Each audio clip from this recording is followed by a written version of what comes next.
Comment être la meilleure au lit? Bonjour à toutes, c'est Fabrice Julien, coach et auteur expert en sexualité depuis 2010, notamment auteur du livre Le guide de la bonne amante. Alors les amis, dans cette vidéo, j'ai envie de vous parler du sexe, parce que le sexe c'est quand même un sujet important dans un couple. Vous allez peut-être me dire, il n'y a pas que ça qui compte. C'est vrai qu'il n'y a pas que ça qui compte. Maintenant, quand le sexe va mal, il se trouve que les relations en général, elles vont mal derrière. Donc les amis, oui, le sexe, ça compte. Et du bon sexe, être par exemple le meilleur coup de sa vie, la meilleure maîtresse de sa vie, ça va le rendre accro à vous, accro au sexe avec vous. Mais au-delà du sexe, en fait, ça va vous rapprocher. Vous comprenez bien que le sexe, c'est important. Et en plus un homme va être satisfait au lit, plus il va être fidèle. Donc c'est vraiment tout bénef. Vous allez créer beaucoup de liens avec lui, donc augmenter les chances qu'il tombe amoureux. Et en le satisfaisant vraiment au lit, eh bien, il arrêtera de penser à d'autres filles, il arrêtera les sites de rencontres, il arrêtera de regarder les fesses des autres filles dans la rue, etc. Il sera vraiment satisfait, vraiment repu sexuellement. On ne se le dit pas assez qu'il y a plein de mecs en couple qui sexuellement, c'est la catastrophe. On ne se le dit pas assez, c'est plus de la moitié des couples, à mon avis, sexuellement, c'est la catastrophe. C'est peut-être 1 ou 2 fois par mois, et encore, quand c'est le cas, ce n'est pas qualitatif. D'accord ? Ça, c'est une parenthèse. Alors avant de commencer, moi j'aimerais que vous me disiez dans les commentaires, est-ce que vous préférez faire l'amour le matin, par exemple au réveil, ou le soir, par exemple avant d'aller vous coucher? Dites-moi quand est-ce que vous préférez faire ça. Dites-le moi dans les commentaires et vous allez voir pourquoi c'est important de répondre à cette question pour la suite de la vidéo. Donc je vous laisse prendre le temps d'aller dans les commentaires, me dire si vous préférez le faire le matin ou le soir et prendre votre fiche qui récapitule comment être une bonne amante. Je vous l'ai mis en commentaire épinglé, je vous l'ai également mis dans le premier lien dans la description de cette vidéo. C'est une fiche qui vous récapitule les trucs essentiels vraiment pour le faire, pour l'exciter de ouf, le faire bander dur et le satisfaire au lit. Donc prenez vraiment votre fiche aussi sur comment être un bon coup au féminin dans la description de la vidéo et en commentaire épinglé. Facile à trouver, je vous ai fait un truc au cordeau, à mon avis, en tout cas. Donc, vous m'en direz des nouvelles. Alors, c'est bon, vous avez commenté. Donc, premier point, c'est la fréquence. Ça, on ne le dit pas assez, la fréquence, c'est-à-dire que ça compte, la fréquence. Combien de fois vous le faites par semaine, ça compte. L'homme est comme ça. L'homme, quand il parle avec ses potes, il boit une bière, là, comme ça, et toi, avec ta copine, vous le faites combien de fois par mois? Il n'a pas envie de dire 1 fois par mois, il a envie de dire nous, tous les jours, tu vois. Donc, évidemment, c'est peut-être pas tous les jours.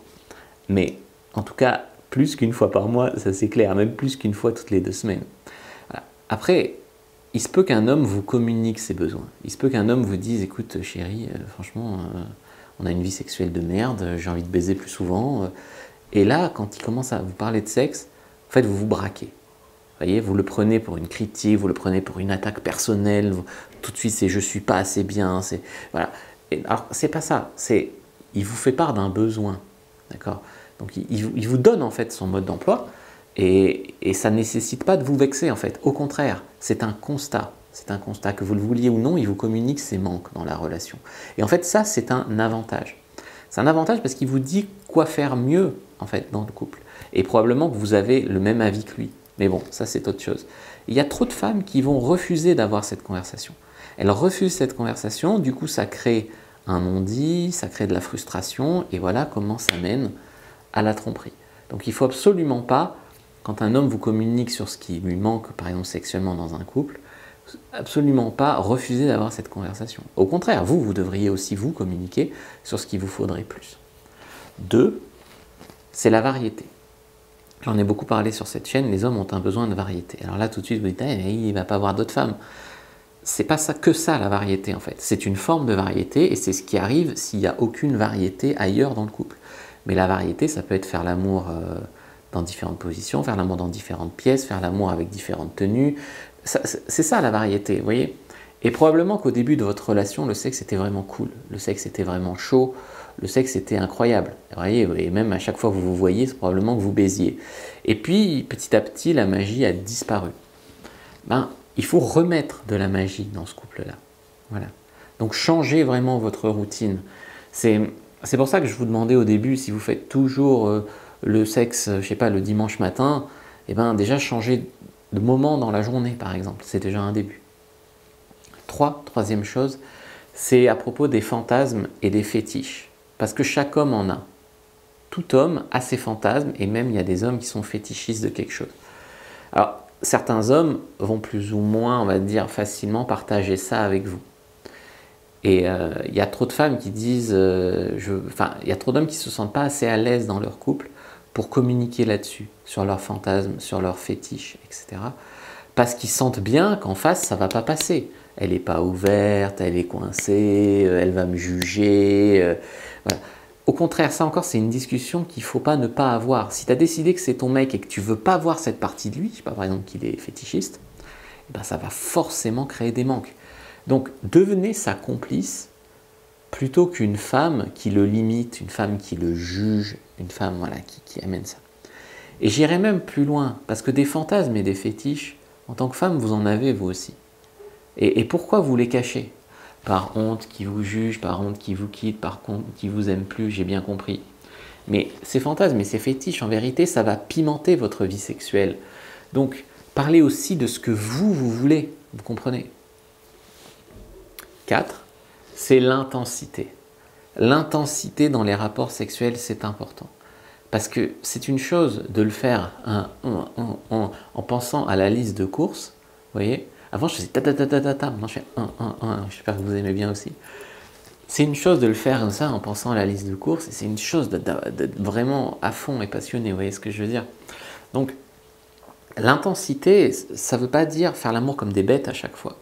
L'intensité, ça veut dire, parfois c'est lent et passionné, parfois c'est, on va dire, fort et puissant et bestial et dominant, voilà, au sauvage, quoi. Mais ça veut dire que vous allez apprécier le voyage autant que la destination, parce que vous devez lui dire que vous aimez baiser avec lui, qu'il est le meilleur coup de votre vie, il va se sentir fier, il va se sentir accompli en tant qu'homme. Et s'il n'a pas ça dans le couple, ça va lui manquer. Donc faites du bruit, du dirty talk, agrippez les draps, soyez démonstrative. C'est vraiment important qu'il y ait quelque chose qui se passe quoi, quand vous baisez, que ce ne soit pas juste sa coulisse, quoi. Voilà. 5, aguichez-le. Aguichez-le, c'est important. Faites monter la tension sexuelle. Prenez le temps. Le sexe, ce n'est pas une obligation dont on se débarrasse. Ou alors il y a un problème vraiment dans le couple. Donc parfois, je comprends que vous n'avez pas la tête à ça. Parfois, je comprends que vous êtes pressé, que vous êtes occupé, que franchement, c'est acquis pour vous d'être en couple et donc ça vous passe là. Mais vous gagnerez vraiment sur tous les plans à long terme à prioriser plus que ça le sexe dans votre couple. Le sexe, c'est vraiment important.